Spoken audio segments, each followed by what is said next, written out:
Oh, don't take a can. We wanna have some fun. We wanna keep on dancing. We can keep on... Donc moi je m'appelle Méline Cornuau, j'ai 18 ans. Moi je m'appelle Audrey Cadu et j'ai 19 ans. Moi j'étais en terminale générale avec les spécialités HGSP et SES et j'avais maths en première. Du coup moi j'ai aussi fait une terminale générale avec SES et HGSP et j'ai lâché SVT en première. Donc moi je suis en première année de licence sciences de l'éducation à l'UCO d'Angers. Moi la même chose, mais en deuxième année à Angers aussi. On voit l'éducation sous toutes ses formes, avec la philo, il y a la psychologie, développement de l'enfant. Après plutôt au niveau sociologie, genre l'éducation comme fait social. L'histoire de l'éducation, voilà. Et en fait c'est pas les mêmes cours au premier semestre et au deuxième semestre. Donc là on va commencer le deuxième semestre, ce sera pas les mêmes cours que ce qu'on avait avant. Voilà. Et après on a aussi des options à choisir. Ouais. Donc moi j'ai langue des signes.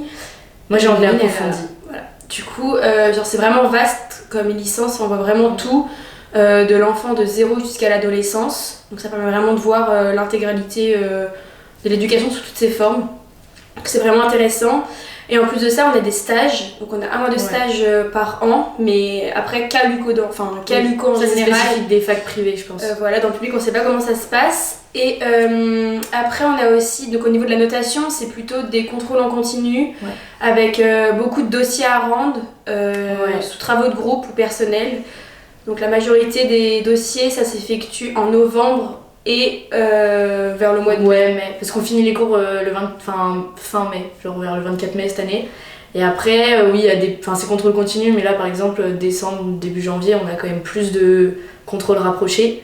Mais c'est pas vraiment des partiels comme dans les autres licences. Mais voilà, après moi je parle pour la L1 et Audrey. À part les maths et le français qu'on passe sur table, oui, c'est tout.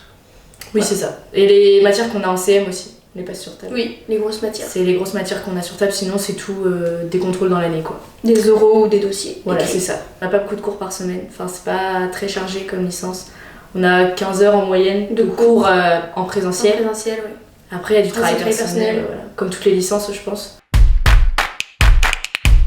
Nous c'est pour être professeur des écoles toutes les deux. Donc après c'est vrai que c'est une licence qui est très spécifique pour faire ce métier-là, mais ça peut aussi emmener vers d'autres métiers parce qu'il y a deux parcours, il y a le parcours MEF ou le parcours MSE.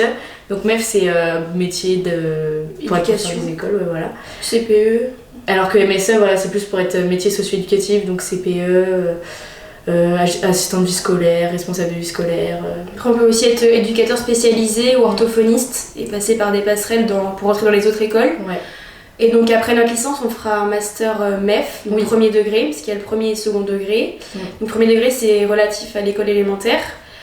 Donc voilà, on fera tout pour être prise. Voilà, et puis après, on passera le concours premier degré pour être enseignante, professeur des écoles.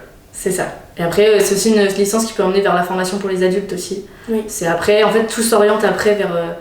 après la licence, parce que la licence, c'est quand même une licence assez... En même temps, centré, en même temps vaste. Et après, on peut aussi s'orienter vers des métiers spécialisés, comme enseignante spécialisée, dans les IME, dans les ITEP. Moi, je parle en tant que L1, parce que ça fait que 6 mois en soi que j'ai commencé, même pas, à peine. Mais je trouve que c'est une licence très intéressante. Mais si vraiment on est sûr de vouloir aller dans l'éducation, c'est vraiment un truc où tu t'y retrouves complètement, enfin c'est super intéressant, tu vois l'éducation sous toutes ses formes, plein de choses intéressantes, comment aborder l'enfant, voilà. Et surtout les stages, moi j'en ai pas encore fait mais là bientôt ça arrive. Et surtout on a la chance de faire 1 mois de stage, c'est quand même pas rien, donc je pense que ça t'aide beaucoup à voir. Vraiment. Et puis c'est une école privée, du coup on se sent vraiment encadré. Ouais. S'il y a un besoin, il y a les responsables de formation qui sont là, il y a aussi les professeurs qui sont vraiment à côté de nous, ils répondent très souvent aux mails, rapidement. Ils sont là pour nous accompagner, même si on a des doutes sur notre orientation, il y a des conseillers, on peut vraiment aller se demander si c'est vraiment ça qu'on veut faire des stages facultatifs pour voir si c'est vraiment ça, parce que si c'est pas vraiment ça qu'on veut faire, on se sent un peu... on prend la licence pas comme on devrait apprendre, quoi. Du coup, il faut vraiment suivre ses choix d'orientation, c'est ça. Faire confiance. Et il y a la possibilité de faire le stage d'un mois à l'étranger. On peut faire soit le stage d'un mois à l'étranger, soit on peut partir un semestre à l'étranger aussi. Intercampus, voilà. Donc le campus de l'UCO qui est à La Réunion ou à Papeete. Et aussi dans d'autres facs. Dans d'autres facs avec... Dans d'autres pays, quoi. Ben, c'est vrai qu'il faut quand même être assez sûr de vouloir partir dans l'éducation parce que c'est pas une licence qui va t'ouvrir beaucoup de débouchés autres que les métiers de l'éducation. Mais après, si c'est ce que t'aimes, bah fonce, c'est hyper bien.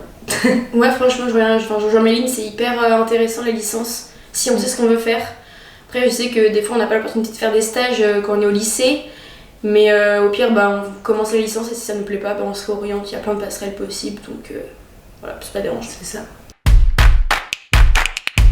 C'est pas une licence très demandée sur Parcoursup, donc normalement, il y a de grandes chances que tu sois pris à un moment ou à un autre. Après, il faut vraiment demander toutes les facs privées ou publiques. Tu multiplies tes chances, choix, ouais. voilà. Et faire les portes ouvertes. Ouais, faire les portes ouvertes, les journées d'intégration. Enfin, il y a des journées aussi pour découvrir l'université. Tester l'université, ouais. Je sais pas si c'est que l'UCO, mais je sais que l'UCO ils le font. Voilà, faut aller sur leur site et il y a plein d'informations. Et aussi, bah, dès qu'on met qu'on a été visiter l'UCO, faire les portes ouvertes, forcément dans l'aide de motivation, ça fait un plus. Et si on a notre BAFA, valoriser toutes les activités qu'on fait autour. Voilà. Si t'es dans une association, si t'as le BAFA, si tu travailles dans un centre de loisirs, des choses comme ça, ça sera que du plus. Voilà. En fait, donc le premier jour, il y a une journée d'intégration pour les premières années, pour les mettre un peu dans le bain, etc. Comme une sorte de bisutage, mais c'est pas trop un bisutage. Et en fait, à leur réunion de rentrée, donc on était complices avec la prof d'anglais, et donc elle a simulé faire un test pour tous les élèves. Mais un test hyper dur. Un test d'anglais hyper dur, avec que des questions qui étaient pas du tout en anglais, avec des réponses pas du tout possibles. Et en fait, ceux qui avaient moins de 50, ils devaient être appelés devant tout le monde pour revenir le samedi matin faire des cours d'anglais. Et du coup, nous, tout le B2 était caché dans l'amphi, un peu partout. Sauf que du coup, moi, Méline, je la connaissais d'avant. Et du coup, elle m'avait repérée dans l'amphi. Moi, je l'avais vu Audrey, du coup, je me disais, mais qu'est-ce qu'elle fait là? Elle a redoublé et tout. Et du coup, mais j'avais pas du tout capté que c'était. Voilà, que c'était une blague quoi. Du coup, à la fin, tout le B2 s'est levé, la prof a appelé tout le B2 sans pour autant savoir que c'était nous. Et donc, on s'est levé, puis on a chanté une petite chanson, puis. Ouais. Voilà. Non, ouais, c'était ça, c'était drôle. Croyez en vous, croyez en vos choix. Écoutez pas forcément les autres parce que c'est un métier qu'on dénigre souvent parce qu'on a beaucoup de vacances, parce que voilà, il n'y a pas grand chose à faire. Mais mine de rien, c'est quand même 5 ans d'études où il faut être accroché parce que le concours il est très très dur, il n'y a pas beaucoup de place. Et puis c'est un métier où il y a quand même beaucoup de travail aussi. Enfin, les gens ils voient que le travail qu'on fait à l'école, mais il y a beaucoup de préparation, beaucoup de réunions, de formations tout au long de ta carrière. Donc franchement, si c'est ce que vous voulez faire, écoutez pas les autres. Foncez. Oh, don't take a can.